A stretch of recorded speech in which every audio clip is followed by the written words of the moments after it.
Bonjour à toutes et à tous. Bonjour à tous. Bienvenue pour ce webinaire dédié à GA4. On va attendre quelques minutes pour laisser aux retardataires, comme d'habitude, le temps de joindre à nous. J'en profite pour simplement présenter, pour ceux qui ne connaissent pas Livestorm, bon, c'est assez intuitif, hein, mais en bas à droite, vous avez un chat dans lequel vous pouvez dire bonjour et vous pouvez aussi poser vos questions lors de la présentation, et puis je lirai les questions que je poserai à Alexis.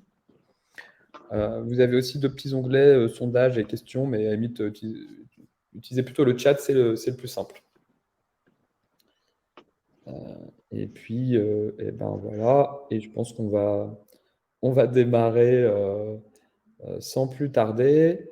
Peut-être d'abord, on va commencer par se présenter. Donc, moi, je suis Nicolas Cholet, je suis le fondateur d'Amnest, une société qui fait du conseil en data marketing que je vais vous présenter très rapidement après. Et je suis accompagné aujourd'hui par Alexis, que je vais laisser se présenter. Yes. Bonjour à tous, Alexis Ramos, je suis consultant senior du coup chez Amnest depuis maintenant quasiment 6 mois. Et donc je fais partie de l'équipe tracking. Donc on accompagne nos clients sur la mise en place de tracking, plutôt orienté sur Google Analytics pour ma part, avec notamment pas mal de sujets de migration justement de GA3 vers GA4. Merci Alexis. En préambule, à qui s'adresse cette allez, mini-formation ou démo de GA4 aujourd'hui? Tout le monde le sait, normalement, hein, dans 30 jours, GA3 collecte plus de données. Ce qui se passe, ce qu'on constate souvent, c'est que la plupart des sociétés ont déjà basculé, soit en mettant un autre outil que GA4, soit en passant sur GA4. Mais ce que je constate tous les jours, c'est que finalement, on a nos habitudes dans GA3, on sait où trouver la donnée, les rapports, etc. Et je vois encore beaucoup de gens qui, jusqu'au dernier moment, vont aller faire leurs analyses dans GA3 et qui, quand ils arrivent dans GA4, finalement, sont un petit peu perdus parce que il y a plein de choses en fait qui changent, hein, l'interface. Parfois, la donnée n'est pas la même ou voire même est fausse. Et donc, en fait, ils se demandent si c'est qu'ils n'ont pas compris, si c'est que le tracking est faux, etc. Voilà. Et donc, le but, c'est de faire gagner un petit peu de temps, de passer à travers l'interface, différents rapports, montrer un peu les erreurs les plus classiques et puis répondre aux questions qui peuvent advenir. Et donc, qu'est-ce qu'on va faire? Enfin, en fait, c'est Alexis qui va animer. Moi, je fais que l'introduction et puis je vais lire vos questions. Ce sera une présentation de l'interface. Après, on va regarder un peu les sujets de prise en main, configuration, personnalisation, etc. Et surtout, le but, c'est d'être interactif. Donc, n'hésitez pas à poser des questions. Et puis, on vous fera même pratiquer un tout petit peu sur le compte de démo de GA4. Alors, on a une première question déjà. Directement. Quelle est l'alternative la plus utilisée à GA4? Donc, nous, aujourd'hui, alors il y en a d'autres, mais ce qu'on voit beaucoup quand les gens font un benchmark et tout, c'est Matomo, Piano Analytics et Piwik Pro. Encore une fois, il y en a quelques autres, Ariane, Adobe, etc., qui sont plus spécifiques. Mais pourquoi souvent ces trois-là? Déjà, les trois sont exemptés de consentement par la CNIL, donc ça veut dire qu'on peut mesurer l'ensemble de l'audience. C'est quand même un gros élément. Y compris les gens qui n'ont pas cliqué sur OK sur la bannière de cookies, en gros, pour faire très simple. Et après, entre ces trois-là, ça dépend vraiment. Ça va de Matomo, qui est le moins cher, mais le moins puissant, jusqu'à Piano, qui est un petit peu le plus cher et le plus puissant. Donc, c'est quelque chose entre ceux-là. On a fait d'ailleurs des webinaires de présentation de Matomo et puis de Piano très récemment. Et on en fera un sûrement de Piwik fin juin. Et ils sont tous, vous pouvez tous les retrouver sur le site, mais on vous les enverra après. Allez hop, j'avance. Deux, trois pages de pub, ça va être très rapide. Qui on est, enfin, qu'est-ce qu'on fait chez Honest? Donc, Honest, c'est une société qui fait du conseil en data et on intervient, nous, sur toute la chaîne de données, de la donnée pour le marketing, en fait. Donc, à gauche, vous avez la partie collecte, donc tout ce qui est tracking sur le site, tag management, les outils d'analytics, etc. Ensuite, on a toute une partie autour de la data ingénierie, Donc en général, ce qui se passe, c'est qu'on a les données du site, les données de la pub par exemple, et puis les données du CRM ou interne, donc des ventes, des prospects, des clients, etc. Donc nous, on crée un data warehouse, on fait les pipelines de données et on aide en gros nos clients à exploiter ces données. Et puis après, il y a l'utilisation, donc soit de l'analyse de données, soit de la création de tableaux de bord, soit en gros, on repousse la donnée vers ce qu'on va appeler la donnée first party, vers des outils pour l'utiliser. Chez Adnest aujourd'hui, on est 25 personnes et vraiment organisé par expertise. Donc, tracking avec Alexis qui en est le digne représentant aujourd'hui. On a un sujet dashboard BI, une partie data ingénierie, et puis des sujets aussi autour du média et du CRM, et puis du management de la donnée. Et puis en fait, nos clients en général, on travaille avec différents types de clients, mais chez nos clients, en fait, les gens à qui on s'adresse sont généralement les équipes marketing et acquisition. Le sujet, c'est est-ce que je fais bien, est-ce que je dépense mon argent au bon endroit? Donc la mesure de la performance. Parfois, ça va être les équipes produits et digital. Là, c'est plutôt une analyse de parcours utilisateur. Qu'est-ce qu'ils font? Est-ce qu'ils sont bloqués? Comment on optimise le taux de conversion? Et puis aussi les équipes CRM et expérience client, où là, on va plutôt travailler sur de la donnée customer-centrique. Et puis, c'est la fin de cette petite page de pub, et on va passer maintenant à la présentation et démo, et je vais laisser la main à Alexis. Yes, merci Nicolas.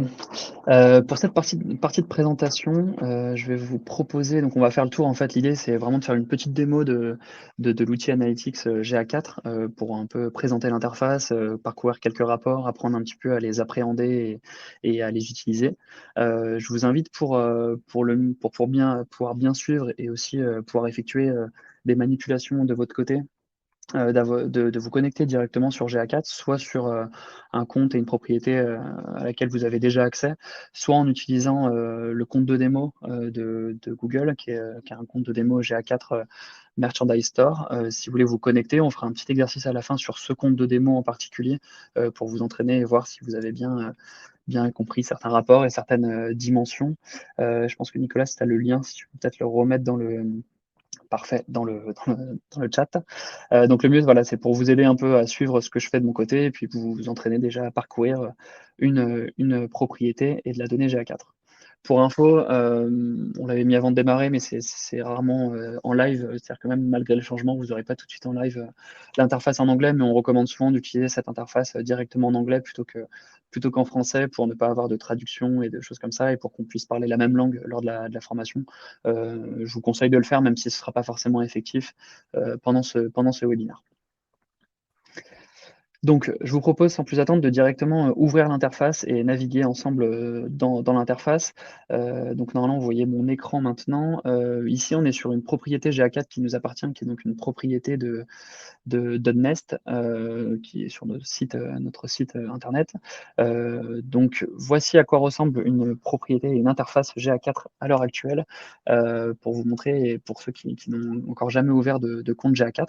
Donc, comme je disais, on va un petit peu parcourir l'interface, les principaux rapports. Donc, pour commencer, entre guillemets, pour se connecter à une interface, à un compte et une propriété GA4, on retrouve forcément l'onglet d'Analytics qui est le même. On retrouve, c'est la même URL et on partage la même interface que GA3.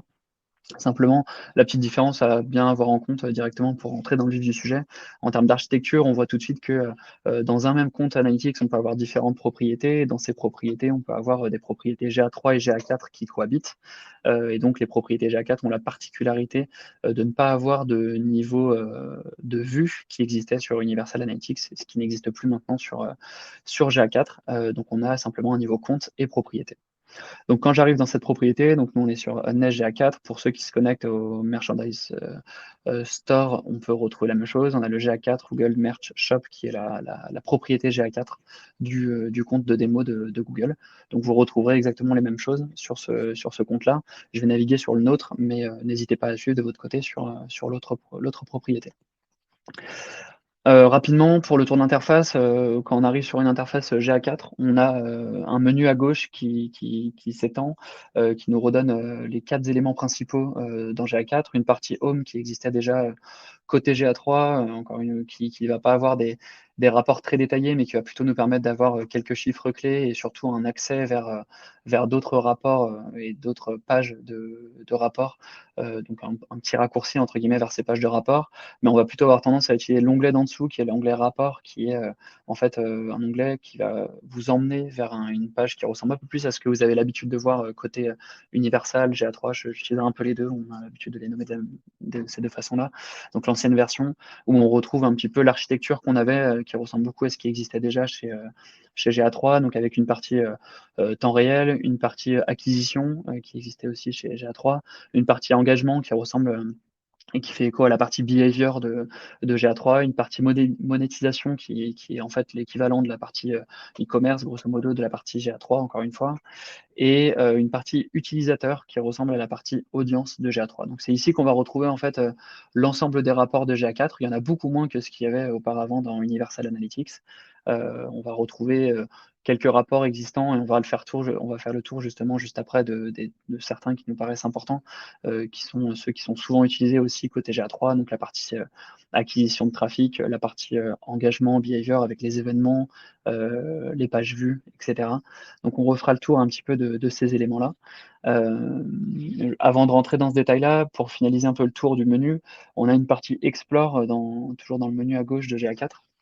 Cette partie-là, c'est une partie en fait de quasiment DataVis qui a été inclus dans GA4, qui permet d'aller faire des analyses et des visualisations personnalisées un peu plus poussées que ce qu'on a directement dans les rapports pré-paramétrés de GA4, qui peut ressembler en partie au custom report de GA3, même si on a des visualisations un peu plus avancées, on reviendra dessus, qui peuvent vous aider à avoir des visions assez claires de performance. Et enfin, une partie advertising. Aujourd'hui, on ne va pas trop rentrer dans le détail de cette partie advertising, donc je vous montre juste rapidement à quoi ça ressemble. C'est plutôt sur une partie de mesure de la performance qui fait écho à de l'attribution et donc plutôt à des rapports comme le Model Comparison Tool qui existait déjà sur GA3, qui va permettre de mesurer la performance sur vos événements de conversion et donc l'attribution de ces événements de conversion à vos différents leviers marketing, publicitaires, etc. Et donc avoir une vision un peu plus héroïste de votre performance et de votre investissement publicitaire. Pour information, au passage, j'en profite pour donner quelques nouveautés aussi au fur et à mesure. Google a annoncé aussi la fin de certains modèles d'attribution dans GA4 à venir, dans les mois à venir. Donc la fin par exemple du first click, du last click. Donc c'est des éléments qui vont être un petit peu différenciants. Ils peuvent pour certains être très différents de ce qui avait été fait et ce qui était utilisé dans GA3. Donc ça, pour l'instant, on retrouve à peu près les mêmes modèles d'attribution, mais ça s'est amené à changer dans les prochains mois avec la disparition de certains modèles d'attribution historiques. Et pour finir un peu ce tour d'horizon du menu, globalement, on a la partie admin que vous devez connaître, j'imagine, qui ressemble beaucoup à la partie admin de GA3, où on retrouve nos paramétrages au niveau compte avec les accès, nos paramétrages au niveau propriété, où on va retrouver les différents éléments. On y reviendra tout à l'heure, notamment sur les quelques paramétrages qu'on recommande de faire, que ce soit sur les data streams, sur les audiences, sur les conversions, les événements, etc., etc. Après ce petit tour global, je vous propose de rentrer un petit peu plus dans des rapports, donc de retourner dans la partie report, qui est la partie dans laquelle vous allez, je pense, passer le plus de temps dans l'interface Analytics GA4. Donc c'est ici qu'on retrouve encore une fois l'ensemble de nos rapports. Je vous propose de regarder certains rapports qui nous paraissent importants, notamment sur la partie acquisition, une partie sur l'engagement. Donc pour rentrer dedans directement, c'est un des rapports, je pense, qui vous intéresse beaucoup. Dans la partie acquisition, on va retrouver en fait tout ce qui est lié à l'acquisition des personnes et des visites sur votre site. Donc l'objectif d'un rapport comme le rapport de trafic acquisition, c'est de comprendre d'où viennent les personnes qui arrivent sur votre site et donc de savoir quels sont les leviers qui vous apportent le trafic le plus conséquent et aussi le trafic le plus qualitatif. Donc dans ce rapport-là, qui ressemble au rapport que vous aviez dans GA3 toujours, on va retrouver la répartition des sessions par les leviers d'acquisition. Ça me permet aussi au passage de vous montrer à quoi ressemble la majorité des rapports de GA4, c'est-à-dire qu'on a une structure de rapport qui est sensiblement la même sur les différents rapports de GA4, où on va retrouver une partie graphique en haut du rapport avec un graphique en courbe et des répartitions aussi en fonction de dimensions en haut à droite. Et ensuite une partie tableau qui ressemble à ce que vous aviez sur GA3, qui est sur la partie du bas et qui vous permet de retrouver selon les dimensions que vous sélectionnez, l'ensemble des statistiques qui ressemblent pour beaucoup à ce qu'on avait dans GA3, mais on a quand même quelques nouveautés, quelques différences.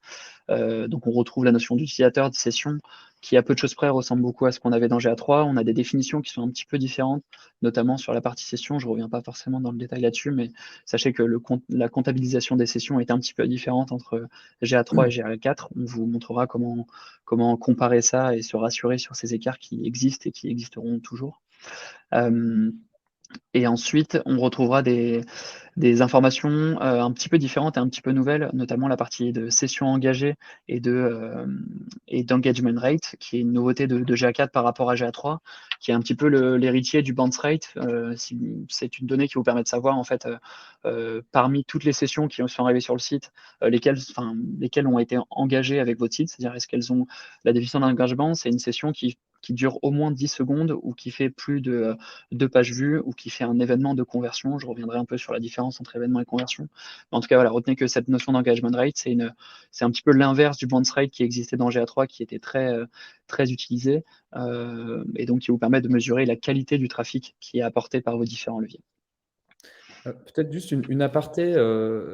Déjà, en fait, à gauche, dans l'interface, vous voyez, vous avez le rapport de traffic acquisition et user acquisition. Ouais. Et c'est quand même un point clé qui est un des premiers éléments où les gens peuvent se tromper par rapport à GA3. C'est que dans GA3, la plupart des tableaux, en fait, sont basés sur les sessions. Donc, quand vous regardez le trafic, les sources, en fait, c'est les sessions, quoi. Et dans GA4, il y a ces deux notions. Il y a les sessions, donc on va regarder le trafic, et il y a les users, où là, on prend à la maille de l'utilisateur, on regarde quelle était sa première source de trafic. Et donc, c'est forcément un petit peu différent. Et souvent, les rapports par défaut dans GA4 vont être plutôt autour du user que de la session. Alors que dans GA3, c'était l'inverse. Donc, parfois, il y a déjà des écarts de chiffres parce qu'on ne regarde pas la même chose, quoi. Donc là, pour le coup, sauf si vous avez besoin de regarder par user, on conseille quand même, dans le choix des métriques, dans le choix des rapports, d'essayer de regarder plutôt les sessions, les rapports de trafic. Ça, on y reviendra parce qu'il y a plein de moments où on doit sélectionner ce genre de choses. Exactement, et on le reverra effectivement, c'est un des pièges un petit peu sur les dimensions à sélectionner, de bien choisir effectivement la bonne dimension et ne pas mêler aussi des dimensions qui sont de scope différents, c'est-à-dire entre le niveau user et le niveau session. J'y reviendrai juste après quand je vous montrerai un peu comment l'utiliser. Je finalise peut-être juste rapidement sur les colonnes entre guillemets des rapports. Vous allez retrouver un petit peu comme on avait auparavant la partie performance dans les rapports où on avait une partie sur les goals que vous aviez sur GA3. On va retrouver ici la répartition des events et des conversions par levier, c'est-à-dire savoir quels sont les leviers qui ont le plus contribué à certains événements ou à certaines conversions. Donc on voit ici directement les conversions, le revenu, les events, sachant qu'on peut les sélectionner et donc choisir de voir un événement en particulier, si c'est de la page vue ou si je veux m'intéresser à certaines. Voilà, c'est les événements que vous avez paramétrés au préalable dans votre tracking, des informations que vous envoyez vers GA4 et qui vous permettent d'avoir du coup des interactions spécifiques traquées sur votre site et qui remontent dans GA4 en tant qu'événement. Et donc de voir par exemple ici dans un exemple de clic vers Unnest, qui est un autre site chez nous.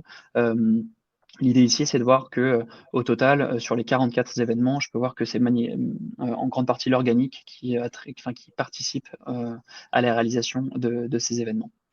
Et même chose sur la partie conversion. On a une question, Alexis, qui est sur le graphique qui est en haut. Est-ce qu'il est possible de changer la granularité, c'est-à-dire mettre par semaine ou par mois, par exemple?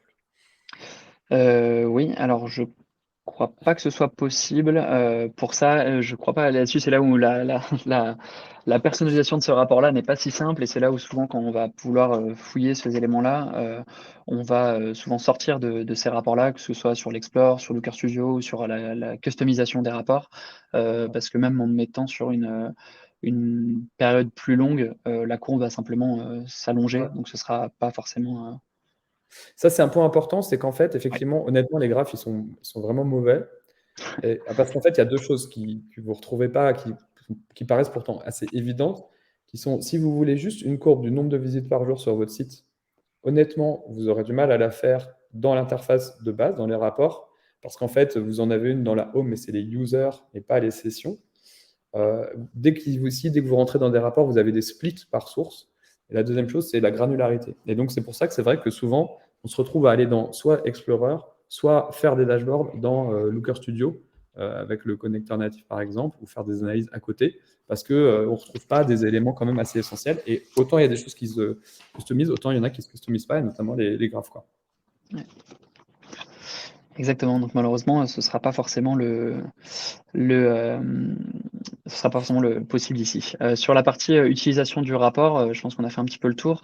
Simplement pour vous redonner un peu les éléments que vous connaissez déjà sur GA3 et qui existent toujours sur GA4, on retrouve forcément la sélection de dates en haut à droite, un petit peu comme on l'avait sur GA3. Là-dessus, pas de grandes nouveautés, si ce n'est, la partie comparaison qui est peut-être un peu plus avancée que ce qu'on avait sur GA3, du fait de directement pouvoir, comparer avec des jours équivalents, donc en comparant des jours, par rapport aux jours de la semaine, c'est-à-dire comparer du lundi au jeudi équivalent de l'année dernière par exemple, ou de la semaine précédente. C'est des choses qui sont le sélecteur est un petit peu plus intelligent entre guillemets que ce qu'on avait dans GA3. Sur les autres éléments, principaux qu'on aime bien utiliser, forcément quand on fouille un peu plus précisément, côté performance, on va retrouver la barre de recherche qui nous permet de filtrer directement, sur, mes dimensions, de filtrer une ligne. C'est-à-dire par exemple, si je m'intéresse, plutôt, seulement au direct, je peux directement filtrer sur cette partie de recherche. On peut également sélectionner forcément les dimensions qui nous intéressent, que ce soit la première dimension avec certaines dimensions qui sont disponibles. C'est ici où on revient un petit peu à la notion de piège qu'évoquait Nicolas, où ici on va vraiment avoir le scope qui est au niveau session, donc on est vraiment sur l'attribution à la session et non à l'utilisateur. Et on peut retrouver des informations, donc le default channel grouping qu'on peut maintenant customiser dans GA4, ce qui n'était pas forcément le cas il y a encore quelques semaines, mois. Maintenant on peut le customiser, c'est plus forcément des règles définies par Google. On peut retrouver des logiques qui existaient déjà, hein, des dimensions de source médium, source, la campagne, la plateforme qui est nouveau par rapport à GA3 qui nous offre des possibilités, encore une fois, sur votre tagging de vos publicités, vos leviers d'acquisition, de retrouver des informations et de classifier un petit peu votre trafic. Donc je peux sélectionner différentes dimensions pour choisir celle qui va s'afficher. Évidemment, j'ai une petite erreur en live. Si ça veut bien. Hop, donc là, je peux sélectionner par exemple la session source pour voir un petit peu la répartition des sessions par source et je peux ensuite avec le petit plus bleu qui est à côté, choisir une dimension secondaire. C'est ici qu'il faut être vraiment vigilant, si par exemple je vais ajouter le medium, il faut vraiment être vigilant à bien utiliser la notion de session medium puisque je suis ici sur une session source et donc au scope session et de ne pas me mélanger avec de la notion de first user pour ne pas avoir, 2 scopes, totalement différents, pour bien, reporter des éléments, de manière juste. Donc là, ça me permet de voir, au niveau source médium, les leviers qui ont le plus contribué à l'acquisition de sessions sur la période du 21 février au 31 mai. Je vois que c'est surtout de l'organique de Google qui nous permet d'avoir un maximum de sessions sur le site Unnest et de voir du coup, encore une fois, les performances et la qualité du trafic qui est apporté par ces différents leviers. On a une question qui est sur votre rapport, vous semblez avoir très peu de trafic direct et unassigned. Pour ma part, le direct représente 8 fois plus que la somme de toutes les autres catégories. Alors ça, c'est quelque chose de très fréquent sur GA4. Justement, les gens commencent à se rendre compte. Vous comparez GA3 et GA4, vous avez beaucoup plus de direct ou de unassigned. Et les deux raisons les plus fréquentes sont, la première, c'est une erreur de tracking, des problèmes de tracking. C'est-à-dire qu'en fait, il peut arriver, c'est assez subtil, mais il y a différents événements qui arrivent dans une session, et en fait, il peut arriver qu'il y en a un qui démarre avant les autres, pas dans le bon ordre, etc. Donc, parfois, c'est un problème au niveau du tracking en lui-même, qu'il faut corriger souvent via GTM. Et l'autre raison, ça peut être le consent mode. Si vous avez activé le consent mode, nous, on se rend compte que donc le consent mode, hein, pour info, on ne va pas vraiment développer là, mais le principe, c'est vous envoyer des hits quand les gens ont accepté les cookies, normalement. Et en plus de ça, vous envoyez des hits anonymes quand les gens n'ont pas encore accepté les cookies et quand ils ont refusé. Et ensuite, Google Analytics, il fait une estimation, une modélisation du trafic du coup que vous ne mesurez pas. Et selon les rapports, ce trafic-là, il est plus ou moins attribué. Et nous, ce qu'on constate, c'est que sur un même compte, vous activez ou vous désactivez le consent mode et vous pouvez avoir des gaps de trafic direct, par exemple, qui sont énormes. Donc, c'est les deux choses les plus fréquentes, mais c'est toujours un problème. Ce que je veux dire, c'est que ce n'est pas normal d'avoir 90% de son trafic en direct ou en unassigned.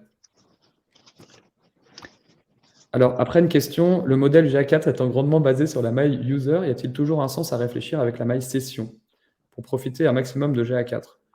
Alors là, il y a plusieurs écoles. GA4, pourquoi ça a été créé comme ça? Ça a été créé comme ça parce qu'à l'origine, c'était un outil de tracking des apps mobiles. où tout était centré sur les users, parce que vous les identifiez, il n'y a pas de problème. Et il y a différentes écoles. Moi, mon école à moi, c'est que un user, si vous n'êtes pas dans un environnement logué, c'est pas si facile que ça d'être sûr que vous continuez à bien le traquer. Parce qu'il y a l'expiration des cookies, il y a plein de choses. Et donc, un user, vous allez peut-être bien le traquer sur Chrome et pas bien sur Safari, parce que les cookies durent moins longtemps, etc. Donc, en travaillant sur les users, encore une fois, sauf si vous êtes sur un environnement logué, selon moi, vous biaisez beaucoup vos analyses par rapport à travailler sur des sessions. Et là, encore une fois, il y a vraiment plusieurs écoles. Et c'est un des points importants, effectivement, c'est que GA4, ça avait été créé pour des users. Mais en fait, du coup, les gens ont l'habitude de traiter des sessions. Et donc, il y a vraiment beaucoup d'incompréhension sur comment traiter les rapports, les analyser. Et sachant que je rajouterais aussi un petit peu sur le fait que GA4 est un outil qui évolue beaucoup et je pense qu'il tend aussi de plus en plus à s'adapter et entre guillemets à sortir des nouveautés qui vont peut-être aussi dans le sens des personnes qui vont migrer de GA3 et GA4. Et je pense que le fait que GA4 sort des nouveautés sur des notions d'e-commerce et des notions de session, je pense que c'est de moins en moins, enfin je trouve que c'est en tout cas moins basé sur la notion d'utilisateur et de plus en plus simple de rester au niveau session qui était vraiment central côté GA3. Donc pour moi, c'est quand même assez. Il n'y a pas de risque, entre guillemets, à utiliser le niveau session. On ne risque pas de s'enlever des opportunités côté GA4. Il n'y a pas du tout une problématique là-dessus, je trouve. Je vois la question sur la partie des interfaces. Effectivement, on peut avoir des petites différences entre les interfaces avant d'enchaîner sur d'autres rapports. Il y a notamment chez Adnest la petite particularité du rapport landing page qui normalement n'apparaît pas sur les propriétés classiques comme on a sur le Google Merchandise Store, où en fait le rapport de landing est dans la partie engagement. Ça vient notamment du fait que au lancement de GA4, ou encore il y a même un an, je dirais, la partie landing page, le rapport landing page n'était pas disponible sur GA4. Il fallait entre guillemets le recréer, ce qu'on avait fait chez Nest. Et donc de cette personnalisation, on a résulté justement le fait que le rapport apparaisse dans l'acquisition, ce qui normalement chez vous doit être côté engagement, sachant qu'il y a aussi depuis peu, si c'est des propriétés qui ont été créées récemment, la possibilité en fait, de choisir quel est le type de propriété. Et donc l'interface va être un petit peu différente en fonction de ça. Puis ensuite, il y a aussi toute la partie un peu des connexions des outils comme la Search Console qui peut différencier un petit peu les interfaces. Donc on va plus être exactement comme dans GA3 où tous les utilisateurs voyaient la même interface. On peut avoir des petites différenciations. Et je reviendrai d'ailleurs aussi sur la partie customisation, mais voilà, pour répondre à la question. Pour avancer un petit peu sur la présentation, je voulais aussi vous présenter quelques éléments sur la partie engagement. Pour moi, il y a donc sur la partie engagement, on va retrouver notamment des rapports sur plutôt de l'engagement des utilisateurs forcément avec des notions d'événements et de conversion et aussi la notion de page, donc les pages les plus vues, les pages, etc., les landing pages. Donc en temps normal, le rapport de landing page, encore une fois, se trouve à cet endroit-là. Donc dans ces rapports-là, sur la partie landing page, c'est un rapport qui est quand même assez utilisé, je trouve, et souvent intéressant pour les utilisateurs de la donnée GA. Ici, l'idée de ce rapport-là, c'est un peu ISO à ce que vous aviez dans GA3, c'est de comprendre par où sont arrivés vos utilisateurs, sur quelle page ils sont arrivés. Donc, c'est-à-dire qu'on peut retrouver ici, sur l'ensemble des sessions, les pages par lesquelles les sessions ont commencé dans la majorité du temps, et donc de retrouver les pages les plus performantes en termes d'acquisition de trafic, entre guillemets, et de retrouver derrière des métriques et des statistiques qui vous permettent de savoir aussi la performance de ces pages-là pour potentiellement identifier des pages qui sont améliorables via des modifications de contenu, de CTA ou autre, et donc de comprendre aussi si la landing page est bonne par rapport au levier d'acquisition. Donc là-dessus, on peut retrouver les pages qui ont, encore une fois, par lesquelles la session a commencé. Et on peut utiliser un élément que je n'ai pas forcément présenté dans le rapport précédent, des notions de filtre ou de comparaison qui peuvent vous permettre de regarder un petit peu la performance au levier, par exemple. Donc, si jamais vous avez un levier publicitaire, vous pouvez peut-être filtrer votre rapport de landing page pour voir quelle est la performance dans ce levier en particulier des pages d'arrivée des personnes. Donc là, l'idée, c'est par exemple de se dire que je vais m'intéresser à une source médium en particulier. Par exemple, nous, on peut s'intéresser à LinkedIn pour savoir un petit peu parmi les personnes qui viennent, parmi les sessions qui proviennent de LinkedIn, sur quelle page les personnes sont arrivées et est-ce que, entre guillemets, elles ont été satisfaites de cette page-là, ce qui nous permet de voir les pages qui ont attiré le plus de trafic. Donc ici, on voit que c'est des contenus d'actualité qu'on a rédigés qui nous permettent qui nous permettent de voir un petit peu la performance de ces pages-là. et donc d'attirer du trafic. Donc sur cette partie-là, on retrouve encore une fois les statistiques de session, d'engagement qui nous permettent de mesurer la performance des rapports. Donc via le filtre, ça me permet encore une fois, je l'ai montré vite, hein, mais de filtrer sur des sources médium, mais également sur d'autres dimensions. Vous voyez qu'il y a pas mal de dimensions possibles pour filtrer le rapport en question sur une des dimensions qui vous intéresse, sachant que vous avez aussi la possibilité d'avoir une notion de comparaison que je n'ai pas évoquée jusqu'à maintenant, qui est un petit peu plus au-dessus, qui fait écho à la partie de segment de GA3 et qui vous permet de voir en fait la partie, donc de comparer la performance de deux segments entre guillemets. Donc ici par exemple, ce qu'on utilise assez fréquemment par exemple, ce serait par exemple d'ajouter des comparaisons entre les devices et donc de créer ici sur une dimension de device, d'inclure par exemple seulement le desktop ici dans ce cas-là.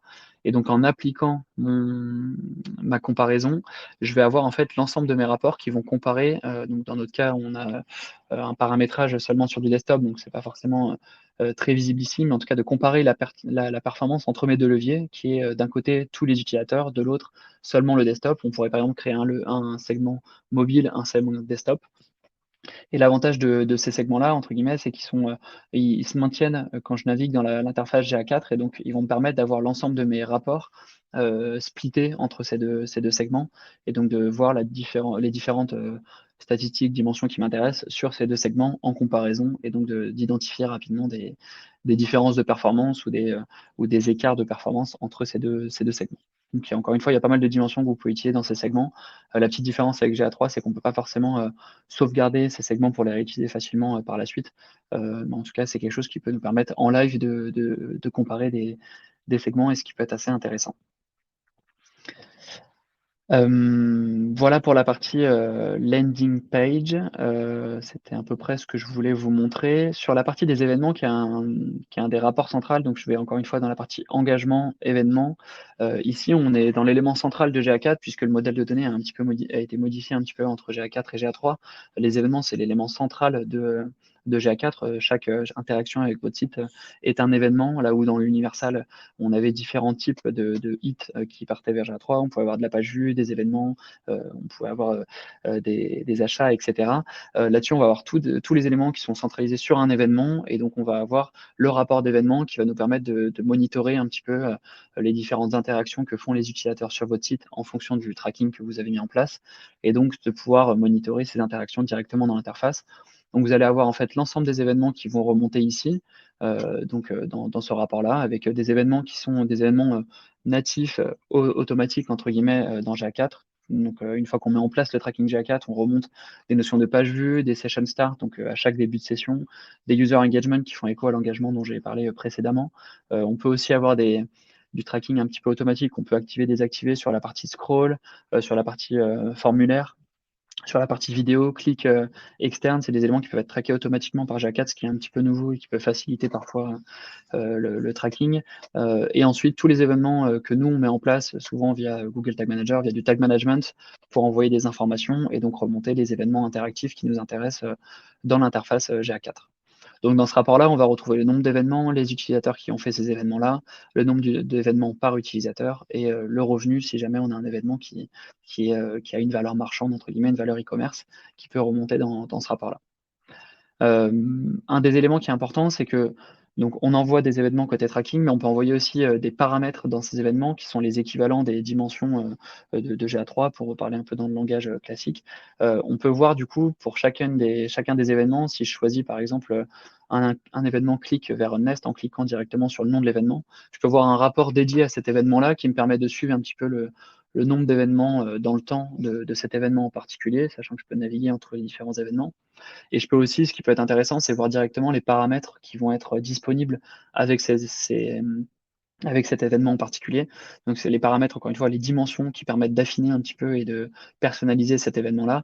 Donc, je vois par exemple que dans mes événements de clic, j'ai un paramètre, une dimension qui s'appelle le link URL qui me permet de savoir dans la dimension de lien, entre guillemets, qui a été cliqué et donc qui me permet de répartir ces événements-là par différentes dimensions.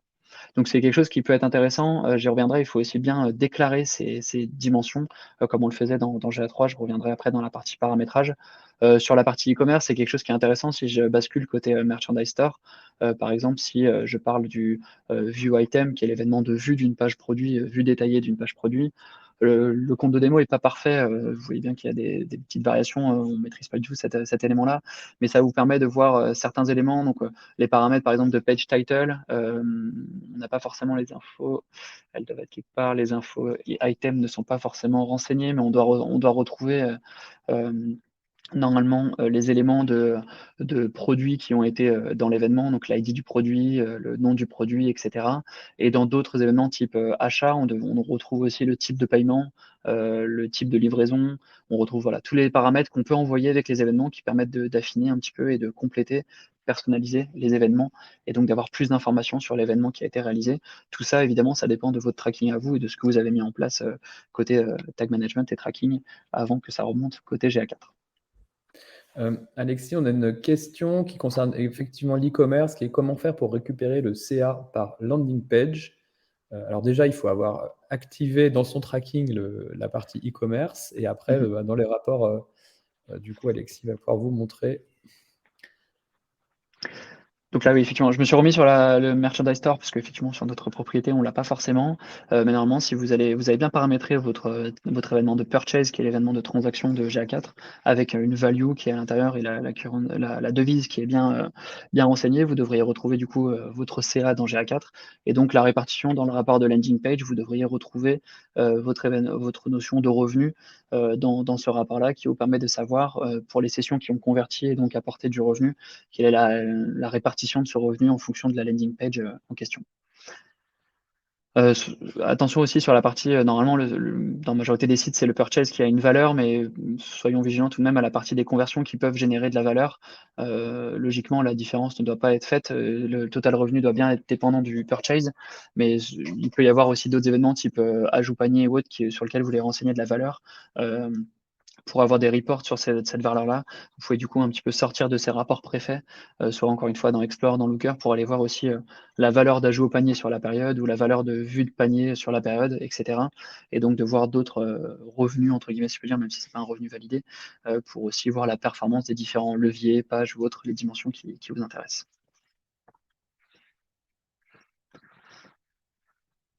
Il y a un élément un petit peu important sur la partie GA4, c'est la différenciation entre les événements et les conversions. Si je reviens là-dessus, on a un rapport d'événements et un rapport de conversion. En fait, GA4 différencie ces 2 éléments et donc parmi les événements, vous pouvez choisir ceux qui font, vraiment sens chez vous et qui sont des entre guillemets, on pourrait différencier la partie micro-conversion, macro-conversion, et donc dans cette partie-là, il est souvent recommandé de définir, les événements les plus importants comme conversion, pour pouvoir retrouver notamment, bah, dans les colonnes conversion, de retrouver dans de l'attribution, de pouvoir faire de l'attribution sur ces conversions-là. Donc c'est vraiment important de bien définir nos événements majeurs, comme étant des événements de conversion, comme vous le voyez ici. Donc c'est parmi nos événements, on peut définir des conversions et donc avoir des rapports dédiés à ces conversions. Par défaut, le purchase, par exemple, est défini comme étant une conversion. Donc c'est un événement, le purchase, mais qui est automatiquement défini comme étant une conversion, donc que vous retrouvez notamment sur les sites e-commerce directement dans les rapports de conversion. Je vous montrerai après dans la partie configuration, personnalisation, comment, faire, qu'un des événements que vous envoyez devienne une conversion et donc de, pouvoir le reporter de cette façon-là. Sachant qu'une des nouveautés assez récentes, c'est aussi la possibilité de modifier la comptabilisation des conversions, et donc là, ça va notamment faire écho à la partie, goal, objectif de GA3. Un objectif et un goal étaient comptés en fait, une seule fois par, session, dans GA3, et on peut enfin, entre guillemets «répercuter» ou en tout cas recréer cette méthode de comptabilisation maintenant dans GA4 pour faire en sorte que certaines de nos conversions ou toutes de nos conversions soient comptées une seule fois par session ou une seule fois par événement, donc comptées plusieurs fois par session. Et j'y reviendrai juste après. Je vous propose, maintenant qu'on a fait un peu le tour des rapports que je voulais vous présenter, n'hésitez pas si vous avez des questions là-dessus, mais je vous propose sinon de passer à un petit exercice, pour ceux qui ont accès, et qui ont réussi à accéder à la propriété GA4 Merchandise Store ou ceux qui veulent le tester de leur côté sur une autre campagne évidemment. Mais je vous invite du coup à bien ouvrir votre GA4 pour tester si vous avez compris ou retenu certains éléments qu'on a vus ensemble. L'idée, c'est de voir sur une campagne en particulier qui est la campagne avril de mai 2023. Dont j'ai mis le nom directement sur la slide, de voir si vous arrivez à retrouver le nombre de sessions qu'elle a apporté sur le mois de mai 2023 et de retrouver des informations donc de la définition de la source médium de cette campagne et le nombre de conversions add to cart qui ont été générées par cette campagne. Donc je vous laisse, on va vous laisser quelques minutes, on peut répondre à des questions en attendant, je ne sais pas s'il y en a d'autres. Mais sinon, n'hésitez pas à faire l'exercice de votre côté et à nous dire si vous trouvez la réponse, si vous avez des questions, si vous êtes bloqué, n'hésitez pas. On vous laisse quelques minutes. Si vous n'arrivez pas déjà à avoir accès, par exemple, à la propriété, hein, n'hésitez pas à remettre un petit message. Si vous avez des problèmes, vous dites et puis après Alexis va vous montrer, un peu comment on fait en pratique.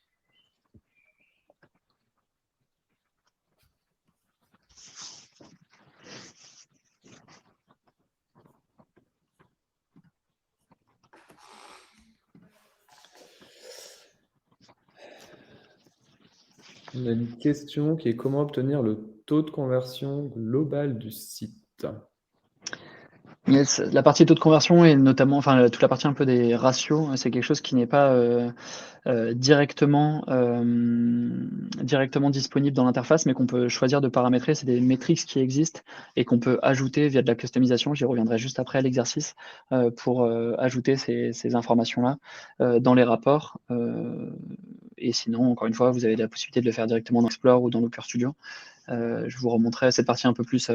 On a fait une petite partie sur la partie reporting et personnalisation, entre guillemets, où je répondrai, je pense, un peu plus clairement à cette question-là. Et j'ai vu qu'il y avait pas mal de questions sur la partie. Pardon? On attend vos réponses dans le chat, hein. Combien de Ouais. sessions a fait la campagne avril 2023, Earth Day en mai 2023? Et Yes. on va quand même répondre aux questions. J'ai vu qu'il y avait toujours ces éléments sur le rapport de landing page. Je suis désolé, effectivement, on a toujours cet écart chez Honest. Notre rapport de landing page est côté acquisition, mais en temps normal, il doit bien être dans votre partie, dans la section engagement. Et c'est normal que ce soit à cet endroit-là. La vraie version, entre guillemets, que vous devriez avoir, c'est effectivement celle qui est, que j'affiche. Enfin, j'affiche plus mon écran, je vais peut-être vous le repartager. Mais c'est bien celui qu'on voit dans le Merchandise Store, donc le landing page dans l'engagement. Ça, c'est la version officielle, si je puis dire. Je vois qu'on commence à avoir quelques réponses. On a une question aussi: à quoi correspond le file download dans le menu événements? En fait, Ouais. il y a un certain nombre d'événements qui sont traqués par défaut dans GA4, dont les clics sortants, le scroll, le file download. Donc c'est tout ce qui concerne les clics sur n'importe quel PDF, par exemple, ça va être compté là-dedans par défaut.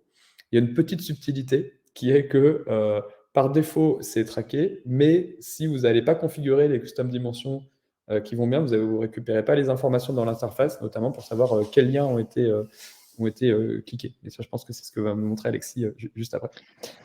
Yes. Pardon. Je vous propose du coup de regarder la réponse. J'espère que si quelqu'un est bloqué, n'hésitez pas à le dire directement dans le chat. Sinon, je vais vous montrer une des méthodes pour aller voir la réponse à la question. Je vois qu'on a des réponses discordantes. Donc sur la partie, donc sur l'idée, donc pardon, si je me mets sur le bon compte, ce sera mieux. Donc on est sur le Merchandise Store. L'idée, c'est d'aller voir j'avais mis sur le mois de mai, donc du 1er au 31 mai, l'acquisition de la performance d'une campagne en particulier. Donc il y a plusieurs méthodes d'y arriver. Ce qu'on peut faire, c'est par exemple de choisir la dimension de campagne dans le rapport de trafic acquisition, encore une fois, qui permet de voir le nombre de sessions par dimension, donc en l'occurrence par campagne ici. Ici, on peut aller rechercher la campagne qui nous intéresse, qui s'appelait avril 2023, voilà. Et donc de voir que sur la période, j'en ai 301, donc du 1er mai au 31 mai. Donc cette campagne a bien apporté 301 sessions. Bravo à ceux qui avaient réussi à trouver la réponse. Et dans les autres questions, pour enchaîner, donc on avait la question qui était quelle est la source médium? Donc une des solutions pour voir ça, c'est d'ajouter une dimension à cette sur le rapport-là. Bien faire attention à la dimension qu'on sélectionne. Encore une fois, le petit piège de session versus user. Ici, l'idée, c'est par exemple d'ajouter la notion de session source medium qui nous permet d'avoir l'information pour cette campagne-là et donc de voir qu'il s'agit d'une source medium newsletter avril 2023 email. Ce qui permet aussi, voilà, c'est des éléments encore une fois, le source medium, pour ceux qui ne sont pas forcément à l'aise, c'est quelque chose qui provient souvent des UTM qu'on met en place dans le tracking de nos pages et dans les pages d'arrivée des utilisateurs. Donc on peut personnaliser ces éléments-là. Nous, on recommande souvent quand même d'avoir quelque chose d'assez stable dans le temps. Newsletter email, c'est quelque chose qui vous permet de filtrer et de classifier votre trafic assez rapidement, mais je ne m'étale pas forcément là-dessus. Donc de retrouver que la réponse à la question était bien newsletter avril 2023. Et pour la dernière question qui était le nombre de add to cart, j'ai pas forcément eu de réponse sur cet élément-là. Je sais pas si vous avez eu le temps d'aller jusque-là. L'idée, en fait, c'est toujours sur ce rapport-là d'aller voir un événement particulier pour voir la performance de cette campagne-là. Et donc pour ce faire, une des solutions, encore une fois, on peut aller dans d'autres rapports ou autres, mais tout en restant dans ce rapport, on peut voir les événements qui sont attribués à cette campagne-là et donc filtrer par exemple sur l'événement add to cart qui était la question, mais ça peut être du purchase ou autre, et donc de voir que la campagne a généré 6 ajouts paniers sur la période du 1er au 31 mai. Donc voilà les réponses aux 3 petites questions qu'il y avait dans l'exercice. J'espère que vous avez pu tous un petit peu tester de votre côté pour naviguer directement dans l'interface. Au passage, vous notez que le filtre qui est appliqué là en bas, qui n'est pas un vrai filtre, en fait, qui est vraiment juste un sélecteur sur le tableau, n'a pas d'impact sur le graphe qui est au-dessus. Voilà, effectivement. Et ça, effectivement, c'est un petit élément si vous vous intéressez à voir la variation de cette métrique-là en particulier ou d'une autre, vous pouvez, en utilisant, ce qui est un peu étonnant, mais en utilisant la notion de tri du tableau, c'est-à-dire qu'on peut retrier le tableau un peu comme comme vous pouvez le faire dans GA3 en cliquant à côté des colonnes pour choisir, ici je suis en add to cart décroissant, ce qui est plus ou moins utile sur une ligne, mais qui permet aussi de changer l'événement qui est reporté ici. Donc on voit ici que l'event name, en fait, c'est le add to cart qui est directement renseigné, donc de voir l'évolution ici des add to cart. Je pourrais aussi voir l'évolution des sessions. Enfin, là, en jouant sur le tri du tableau du bas, je peux du coup voir l'évolution de cette métrique en particulier. Alors, on a 2 questions. C'est je ne vois pas le filtre sur la conversion. Il y a 2 filtres ici. Il y a dans le petit champ de recherche, tu peux passer dessus, il y a le April. En fait, donc il y a une recherche sur toutes les campagnes qui contiennent le nom April. Il se trouve qu'il n'y en a qu'une.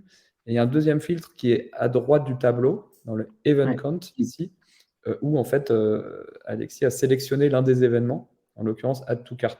Donc, de base, il vous montre la somme de tous les événements. Mais vous, souvent, ce qui va vous intéresser, c'est un en particulier. C'est ça. Exactement. Est-ce qu'il sera possible de visionner cette vidéo en replay? Oui, tout à fait. Il y a un replay qui sera disponible à la demande. Donc, il faudra s'inscrire. Enfin, mais après, vous aurez la vidéo. Yes. Parfait. Je vois que le temps file un petit peu. Je vais passer sur la partie prise en main et configuration pour vous montrer un petit peu quelques éléments dont j'ai en plus parfois évoqué un petit peu le paramétrage. Dans la partie prise en main et configuration, on voulait vous montrer notamment, puisque là on s'approche de la date fatidique du 1er juillet où GA3 arrêtera de collecter de la donnée. Donc l'idée ici, c'est de pouvoir comparer ces données GA4 et GA3, ce qu'on a souvent tendance à faire et ce qui est un réflexe normal, et qui peut permettre aussi de déceler un petit peu des soucis de tracking ou des différences de tracking entre GA3 et GA4. Donc on a un rapport qui a été livré par une agence KS Digital qui nous permet de voir justement ces différences entre GA4 et GA3 directement. Je vous repartage mon écran pour vous montrer. Ça nous permet en fait de voir directement en sélectionnant une propriété, enfin une vue même de GA3, donc d'Universal. Donc là, ici, par exemple, j'ai sélectionné une des vues de Unnest que je veux comparer à la propriété Unnest GA4. Et en faisant mon exercice de compare sur une période donnée, ça me permet de voir la différence entre les métriques principales de GA3 à gauche et de GA4 à droite, et donc de voir mes écarts entre les deux. Donc ici, on voit que sur les sessions, on a des écarts importants, enfin sur les utilisateurs et les sessions, on a des écarts assez importants. Pour vous donner un petit peu un ordre d'idée, c'est jamais très juste, mais l'idée, c'est de se dire qu'il y aura forcément un écart entre GA3 et GA4, rien que du fait que le calcul des sessions est différent entre GA3 et GA4 notamment. Là, c'est plutôt l'idée d'essayer de déceler des vrais gros soucis de tracking. Nous, on s'inquiète souvent quand on a des écarts qui dépassent l'ordre de 10%. Là, dans ce cas-là, par exemple, on a 17% d'écart entre notre GA4 et GA3. C'est quelque chose qui est très conséquent et donc on a tendance à les fouiller pour comprendre d'où vient cet écart et le corriger s'il y en a besoin. Dans le cas d'Honest, par exemple, c'est le fait qu'il y a un domaine supplémentaire qui est traqué via GA4 qui n'était pas via GA3, donc qui explique une partie de cet écart-là. Donc voilà, c'est vraiment l'idée de voir sur les statistiques principales, donc que ce soit les sessions, la source de session, les pages vues, les événements, l'engagement. C'est des choses qui nous permettent voilà, de comparer les grosses briques du paramétrage de GA3 et de GA4 pour comprendre si on a des écarts trop importants et encore une fois les creuser s'il y en a le besoin. Donc je vous invite à le faire pour vous rassurer, c'est quelque chose qu'on a tous tendance à faire, c'est normal de passer par là, par la comparaison entre GA3 et GA4. Donc c'est quelque chose qui peut être rapidement fait via ce rapport-là. Et j'en profite juste pour dire que Ouais. donc GA3 ne collectera plus de données à partir du 30 juin, enfin, du 1er juillet, sauf si vous avez GA3 360. Par contre, vous aurez encore accès aux données et donc normalement au rapport et donc normalement au connecteur Data Studio pendant 12 mois. En tout cas, c'est la dernière info qu'on a. Donc, vous pourrez continuer à faire cette analyse, mais simplement, juste, si vous corrigez quelque chose demain, vous ne pourrez pas continuer la comparaison, puisque à partir du 30 juin, vous n'aurez plus de collecte de données dans GA3. Exactement, d'où le mois de juin qui va sûrement être assez chargé pour tous ceux qui veulent encore vérifier les données GA4 et s'assurer que tout va bien et gérer la bascule aussi de l'analyse de performance. Sur la partie de configuration, il y a quelques éléments qui nous paraissent importants à configurer quand vous avez votre nouveau compte, nouvelle propriété GA4. La partie événements et conversion dont je vous ai parlé déjà durant la présentation, si je vous remontre un petit peu cette partie-là, c'est en fait notamment la modification à faire pour déclarer un événement comme étant une conversion. Donc encore une fois, dans votre tracking, vous allez envoyer plein d'événements à GA4, ce qui est le cas ici. Et parmi ces événements, vous allez pouvoir choisir ceux que vous estimez être des conversions, donc des éléments importants de vos objectifs importants, on va dire, des objectifs business.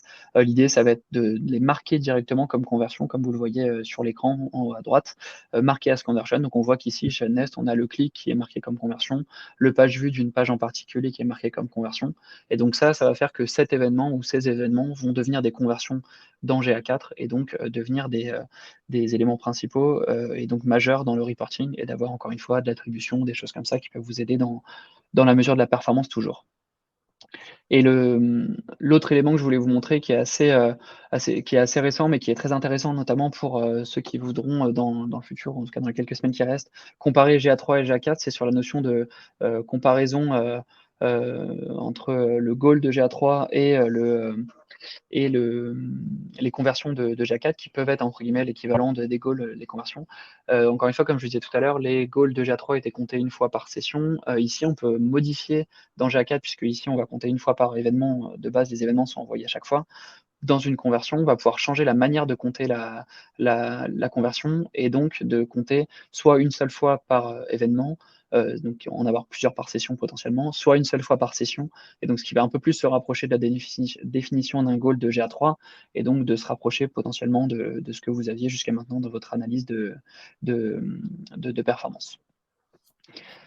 Dans la partie des définitions aussi, des éléments qui nous paraissent importants à configurer, il y a des éléments côté tracking, notamment sur la rétention de données, qui sont importants puisque la rétention de données a été limitée dans GA4 à 2 mois, ce qui peut être embêtant, dans votre suivi de performance. Donc ça, c'est quelque chose qu'on vous encourage à faire.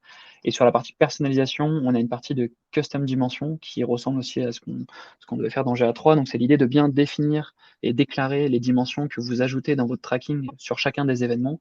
Donc encore une fois, quand vous avez un événement, vous pouvez avoir des dimensions, donc des paramètres qui sont renseignés. Et il faut ici bien déclarer ces dimensions-là pour qu'elles puissent par la suite être utilisées dans vos rapports ici de GA4 ou dans Looker Studio, ou etc. Mais c'est vraiment, il faut les déclarer pour qu'ils soient à disposition dans votre reporting. Donc pour les déclarer, vous avez juste à faire la déclaration, choisir le nom de la dimension en fonction de l'événement paramètre, enfin du paramètre d'événement, qui est celui qui est renseigné dans votre tracking, donc souvent par exemple dans Google Tag Manager, et donc de choisir le nom de ce paramètre-là. Une fois que c'est fait, c'est quelque chose qui est disponible dans votre interface et donc pour votre analyse. Voilà pour la partie. Vous avez la partie audience, je passe un petit peu puisqu'il nous reste peu de temps, mais vous pouvez recréer des audiences. Le créateur d'audience est un peu plus avancé, je trouve, que ce que nous proposait GA3.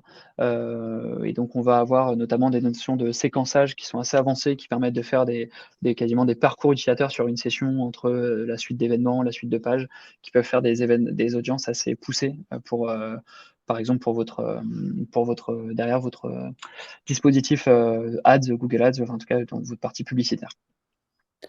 On a une question qui est: est-ce que les paramètres e-commerce, recommandés doivent également être déclarés? Tu vas me corriger, Alexis, si tu veux. Non, mais à ma connaissance, non. À partir du moment où suit le schéma e-commerce, les données remontent nativement. Donc tout ce qui est page produit, tout le cart, les revenus, etc. Mais c'est si vous rajoutez des dimensions personnalisées où là, il faut aller les déclarer. C'est ça, c'est assez récent, mais effectivement, toute la partie donc recommandée, si on parle bien effectivement de l'item ID, item name, etc., ces éléments-là, c'est des choses qui vont une fois déclarées, enfin, n'ont pas besoin d'être déclarées directement à cet endroit dans les custom dimensions. Par contre, les dimensions, comme disait Nicolas, custom entre guillemets de produits, si jamais vous avez des paramètres supplémentaires dans le tableau item, donc des dimensions spécifiques sur les infoproduits, vous pouvez maintenant les déclarer dans GA4, ce qui n'était pas le cas jusqu'à maintenant. Donc c'est une custom dimension qui va avoir un scope produit. Donc c'est quelque chose que vous pouvez faire directement dans l'interface. Les erreurs les plus courantes, on les a, je pense, déjà un petit peu évoquées. Je passe aussi, puisqu'il nous reste 5 minutes, donc c'est assez rapide, la partie des linkings, mais sachez, comme dans GA3, il est important quand même de linker, donc lier vos comptes Google Ads, Search Console, etc., pour avoir un maximum de données centralisées dans GA4. Pour finir un petit peu en quelques minutes sur la partie de personnalisation et de reporting, je l'ai beaucoup évoqué et du coup on a peu de temps là-dessus, mais l'idée c'est que, comme vous l'avez vu, GA4 nous met à disposition assez peu de rapport entre guillemets par rapport à ce que GA3 proposait. On a toujours la solution d'utiliser Looker Studio, Data Studio, anciennement Data Studio, comme étant un outil assez propre de data visualisation. Sachez simplement que sur Looker Studio, on a la petite spécificité sur GA4 qui est nouvelle par rapport à GA3, c'est la notion de limitation des quotas. Donc on a des quotas en fait d'accès à la donnée de GA4 qui peut un petit peu complexifier vos reporting. Je vais juste vous montrer la slide dédiée. Donc l'idée c'est que vous pouvez donc reporter vos données GA4, mais elle va être limitée en nombre de requêtes par jour et même par propriété. Donc vous allez avoir une limite, ce qui peut vous gêner dans certains reporting, si jamais vous avez des reporting conséquents avec beaucoup de graphiques, un nombre important de données, une lookback assez important ou des éléments comme ça. C'est ça qui peut vous créer des erreurs comme celle qui s'affiche à l'écran, sachant que assez récemment ces quotas ont été remontés un petit peu, ce qui du coup devrait limiter ces erreurs, mais ces erreurs peuvent toujours arriver quand même de votre côté. Donc c'est quelque chose qui peut être assez embêtant sur du reporting. Nous, ce qu'on recommande, c'est forcément d'essayer au maximum d'avoir des rapports Looker Studio qui vont à l'essentiel, entre guillemets, pour éviter ces erreurs-là. Mais on a aussi des possibilités pour éviter ces quotas, avec la possibilité assez récente, en tout cas qui existe sur GA4, d'exporter la donnée vers BigQuery, ce qui existait dans GA360, donc la partie payante de GA3, mais qui est accessible à tous sur GA4, qui est vraiment quelque chose d'assez nouveau et très intéressant sur la partie personnalisation, même si ça demande d'avoir des connaissances en termes de requêtage ESQL. Donc il y a cette possibilité-là, donc utiliser de la donnée BigQuery, utiliser l'API de reporting, et aussi la dernière solution, c'est la partie connecteur, Extract Data, qui est un autre connecteur dans Looker Studio qui vous permet de précharger entre guillemets la donnée GA4 et donc d'éviter qu'il y ait beaucoup d'appels qui soient faits vers GA4 et donc d'atteindre ces quotas. Et je vous conseille aussi, quand vous êtes en édition dans Looker Studio, de mettre en pause ces requêtes-là. Vous avez un nouveau bouton qui est apparu dans Looker Studio pour mettre en pause ces requêtes et éviter d'atteindre justement ces quotas. En une minute peut-être, parce qu'il y avait la question sur les ratios. Je suis désolé, du coup, je vais un petit peu vite sur cette fin de de webinaire. Sur la partie, customisation, il y avait la question aussi des ratios et des taux de conversion, par exemple. Sachez que vous avez la possibilité de personnaliser les rapports. Donc si je vais sur un rapport classique de trafic acquisition, on peut customiser ces rapports-là et donc, entre guillemets, se mettre à disposition des nouvelles dimensions, des nouvelles métriques. Donc pour ce faire, je vous invite du coup à cliquer sur le bouton à droite de customisation d'édition du rapport. Il y aura un onglet qui va du coup apparaître, qui vous permettra d'ajouter des dimensions et des métriques.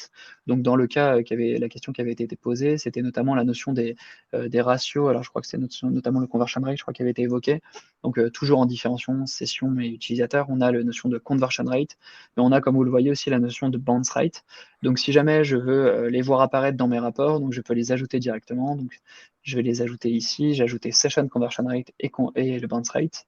Si jamais j'applique donc ces modifications, je vais dans mon rapport, tout à droite de mon tableau, voir apparaître directement ces éléments-là de session conversion rate et de bounce rate. Donc on va retrouver sur la ligne de total le taux de conversion global du site, sachant qu'on peut choisir le taux de conversion en fonction des conversions. Encore une fois, je reviens un peu à la définition d'avant, en fonction des conversions, donc soit tous, soit seulement le purchase, soit ceux qui nous intéressent. Et de la même manière, on peut retrouver le bounce rate qui existait dans le GA3 et donc qui peut être utilisé par tous et souvent recherché dans GA4.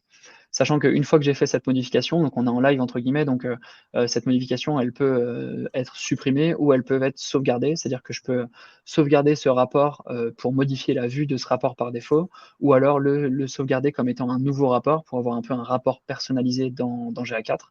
Donc si jamais je le sauvegarde comme étant un nouveau rapport, ici, donc si je fais back, là je ne vais pas sauvegarder mes changements, mais si jamais je l'avais sauvegardé dans un nouveau rapport, je vais retrouver dans la partie librairie qui est ici en bas à gauche dans la partie rapport, je vais retrouver tous les rapports que j'ai sauvegardés comme nouveaux rapports. Et donc ici, l'exemple que j'avais déjà créé auparavant de ce rapport de trafic acquisition avec le bounce rate et le session conversion rate en plus. Voilà pour la personnalisation, donc c'est quelque chose qui peut vous aider à avoir encore une fois des rapports et des vues un peu plus adaptés à vos problématiques à vous et donc de répondre à d'autres questions que ce que les rapports permettent de faire, sachant que vous avez aussi encore une fois l'Explore qui vous permet, je le montre rapidement, de créer vos propres visualisations et surtout ce qui est intéressant c'est de pouvoir avoir des visualisations préfaites assez intéressantes, notamment des notions, bon, on peut recréer des tableaux assez basiques, mais on peut aussi créer des funnel exploration qui sont, encore une fois, on avait des questions sur l'e-commerce qui peut être intéressant et donc avoir par exemple la performance du tunnel du panier, du tunnel de conversion, qui peut être recréé de cette manière-là pour l'e-commerce. La notion de Path Exploration qui ressemble au Behavior Flow qu'il y avait dans GA3 pour voir un petit peu les parcours principaux des utilisateurs sur votre site. Donc c'est quelque chose qui vous permet de recréer directement vos propres rapports, vos propres visualisations avec l'interface de personnalisation derrière, où vous allez choisir toujours les dimensions et métriques à dispo à gauche, et à droite de choisir celles qui sont réellement reportées, sachant que vous pouvez ensuite créer différents onglets, etc.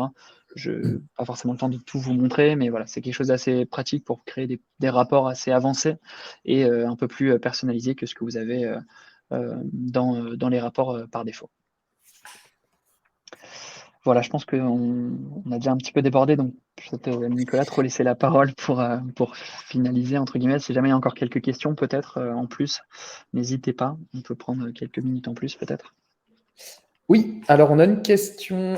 Faut-il être admin pour ajouter d'autres métriques dans le rapport? Alors, si vous n'avez pas le bouton en haut à gauche de personnalisation qui a un petit stylo vers le bas, c'est qu'effectivement vous n'êtes pas admin. Donc si sur par exemple le compte de démo, vous ne l'aurez pas, donc vous ne pouvez pas le faire. Si vous avez accès à la personnalisation mais pas aux métriques, ça me paraît très bizarre. En gros, ouais, il faut avoir un certain niveau, je ne sais plus exactement, mais probablement admin pour modifier les rapports parce que ça s'applique à tout le monde. Ça se configure, mais avec le niveau d'édition, je pense, parce que dans GA4, il y a quelques niveaux en plus, et normalement, avec le niveau d'édition, je pense que ça peut aussi fonctionner. Mais effectivement, si vous avez la personnalisation, vous devriez avoir la possibilité d'ajouter certaines métriques. Sinon, bon, on arrive à la fin du temps. C'est pas évident, il y a plein de choses à voir, donc c'est jamais évident de tout voir. Alexis, je pense, a déjà fait une démonstration assez complète de l'outil. L'idée, c'est qu'il faut à un moment se lancer, accepter qu'il y a des choses qu'on ne comprend pas forcément au début, et puis notamment quand même faire attention essentiellement à ces sujets qu'on vous a indiqués là de métriques. Donc, je pense qu'on a donné peut-être quelques éléments là. Pour ceux qui veulent aller plus loin, alors effectivement, nous, on va vous envoyer un mail avec la présentation. On a mis en ligne une mini-formation avec une petite checklist un peu des éléments à faire et tout. Et puis quelques vidéos qui montrent, de tutoriels des différents points qui ont été montrés. Il y a aussi un channel Slack qui s'appelle Data for Marketing, dans lequel il y a d'ailleurs à peu près 600 personnes aujourd'hui, des gens qui travaillent dans la data, dans le marketing, et donc qui pourront répondre aux différentes questions. Et puis, accessoirement, nous, on propose aussi une formation plus complète, souvent sur une journée, pour les utilisateurs plus avancés, les gens qui veulent configurer leur compte, etc. Parce que, comme dit, il y a quand même pas mal de... c'est quand même assez profond comme outil, hein, donc il y a pas mal de choses qui peuvent être vues. Voilà pour nous. Moi, je pense qu'on va vous laisser. Moi, je vais remercier Alexis, hein, parce que comme d'habitude, c'était super. Moi, j'ai trouvé ça super aussi. Merci à tous les gens qui ont participé. Et puis, n'hésitez pas, vous pourrez communiquer aussi le lien à la fin pour que les gens qui peuvent le voir en replay puissent le faire. Yes. Merci à tous et merci Nicolas. Merci à tous. Allez, Bonne bonne journée. journée, merci.